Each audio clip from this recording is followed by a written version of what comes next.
in general, a crack-up boom occurs when the money really loses value quickly. And,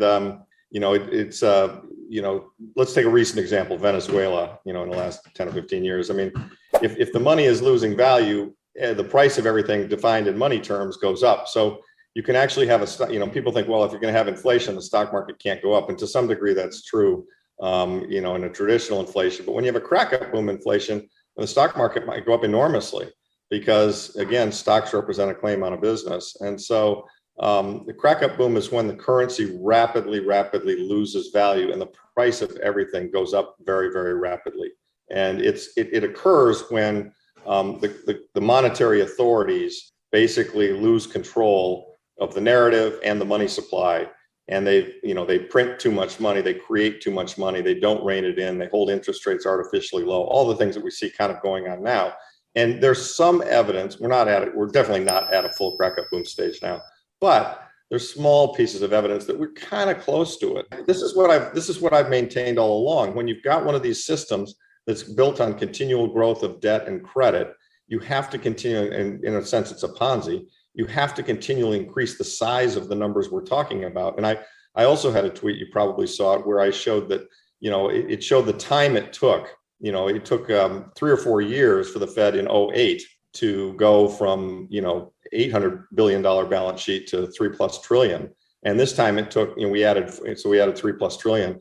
This time we added 4+ trillion, and it took us 18 months. Here's my tweet on this topic. As you can see, QE 1, 2, and 3, we created 3.625 trillion over 6.7 years. QE 4, this one we're in right now, 4.7 trillion, so more in 1.9 years. And I think, QE 5, what is it going to be, 10 trillion plus? I mean, it's, the Fed is headed to a $50 trillion balance sheet. I mean, at the rate they're going. So the Fed has 3 mandates, right? They have full employment, price stability, and a third mandate that's not written in, but they've said that's more or less a mandate, which is financial market stability or continuity.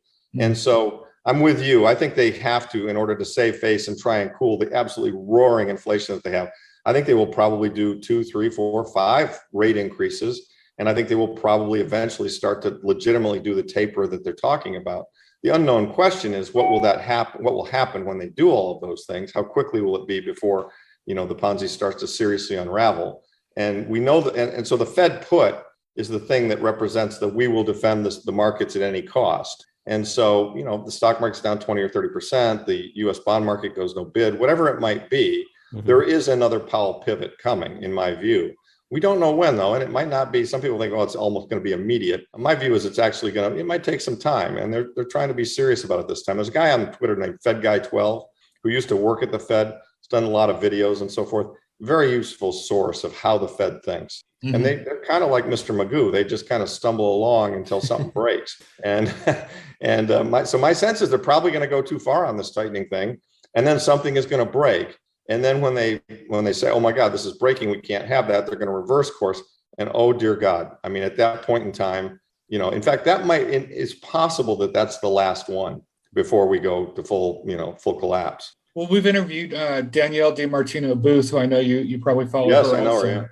Yeah, she and her comment was the Fed employees, all the PhDs there, they're very monolithic.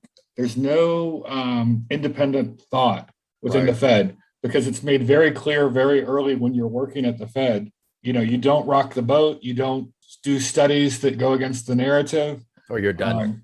You stay on the straight and narrow, otherwise you're out of there. And that's why, there's a great book on that I just read that I highly recommend called The Lords of Easy Money, which is a really excellent view of how they hate dissent. And this guy, Thomas Honig, was a dissenter and tells the story of how it played out for him. And, it didn't do his career any favors. So yes, the Fed thinks monolithically, and they're a political animal. And right now, Biden and others are screaming that this inflation is eating us alive. So they got to fight inflation and hope it comes down. It's not going to come down. I mean, if you ask me, as Soros and Druckenmiller and others have said, if you're an investor in the market, you have to always look at and say, what's the prevailing thing that's wrong? And I think the prevailing thing that's wrong, and you can see this if you look at the 10-year, inflation expectations, is that inflation is going to calm back down, that we're going to go back to the deflationary world that we had, from the 80 period all the way into 2020. The central bankers of the world are what have created this system and what have driven this inflation. And I mean, we're going to suffer with higher inflation no matter what. But to say we'd hold off on pay increases, I mean, God, that comment is so wrong at so many levels. I can't even begin. I mean, he doesn't even know it, but he actually needs higher inflation. I mean, that's the thing. I mean, I think some people in the Fed are actually smart enough to know that they need higher inflation. The reason they do is that the debt is 130% of the GDP, or actually it's come down a little bit, it's like 125.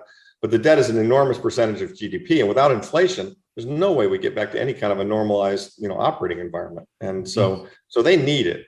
And my sense is what they're going to try and do is they're going to let it run hot, talk a lot about how they've got it under control, talk a lot about these tough things, but move slowly on doing them, and then just pray that nothing breaks. Yeah. And what I would submit is that, just like the repo blowout or the taper tantrum, I mean, Powell's two prior experiences with messing with the market, I would think the market's going to school him. Now, that could happen tomorrow. That could take a year.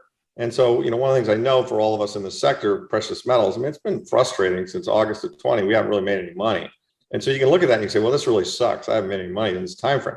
The way I prefer to look at it is to say, oh my God, because I have new capital coming in, and I sold some things at the top in 20 and so on and so forth. The way I prefer to look at this is, oh my God, there's some incredibly good situations here that are incredibly cheap. I mean, this is, I think you mentioned in the pre-talk, Rick Rule is saying, I've never seen, such value in my life. And that is true. I mean, now we got to wait until the trend turns in the other direction. But I've got, 2, 5, 10 baggers laying around all over the place. So that part of it gets me pretty excited. Before we continue, help us clicking that YouTube like button and subscribe now to our channel. This shows the algorithm that you valued this information. And it helps us spread that message. Sharing is caring. And now, let's continue. Do you want to know one thing about crypto? I made over 3000% in profit in a few weeks. Fact is, the traditional financial system, the traditional money system makes you poor, not rich. If you want to earn $500,000, $1 million, you have to wait until you're 50, 60, 70 in the traditional financial system, and you probably will still be broke. And you will be old. This is not a sexy combination, as you can imagine. But the question is, how can you start in crypto and make these profits? Where to invest? Where do you start? My name is Gunnar and I'm from Germany, as you can hear, and things are a little bit different in Germany. More about that later on. Fact is, there are lots of different cryptocurrencies. It's a gigantic universe where beginners and professionals get easily lost. But there is light at the end of the tunnel. There are 7 key steps you need to follow to become successful in this market. You have to know them, and if you fail one of them, it's literally impossible to succeed in this market. Just an example, one of the key points is your exchange, and one of the biggest are, for example, Binance and Coinbase. These are trusted and well-established exchanges, but, and this is a big but, you won't find the super profitable coins on those exchanges. The unknown super profitable coins that get gigantic profits are not traded on those kind of exchanges. They are traded on much smaller insider platforms that are barely known. And I can tell you what those super secret exchanges are and why they are so profitable. And another super important thing are the right information sources. The point is, the internet is gigantic. There are hundreds and hundreds of YouTube channels, blogs, pages, and much more. And there are also market makers and influencers. For example, Elon Musk, he is not a crypto guy, but the moment he recommended Dogecoin, it went through the roof, to the moon, so to say. But why did he recommend it? Where did he hear it from? He didn't hear it from newspapers. And believe me, he is listening to someone. But you have to know who, and you have to react before he is reacting. This is really important. And these are only 2 of the 7 steps you have to follow in order to be successful in crypto. And if you want to know all of these steps in much more detail, and if you want to have a comprehensive checklist, here's what you should do. There is a link below this video. Click on this link and you will get the opportunity to subscribe to my channel. Click on the link and you will see a video where I explain the next steps. So see you soon. Click on the link now. I'll see you there.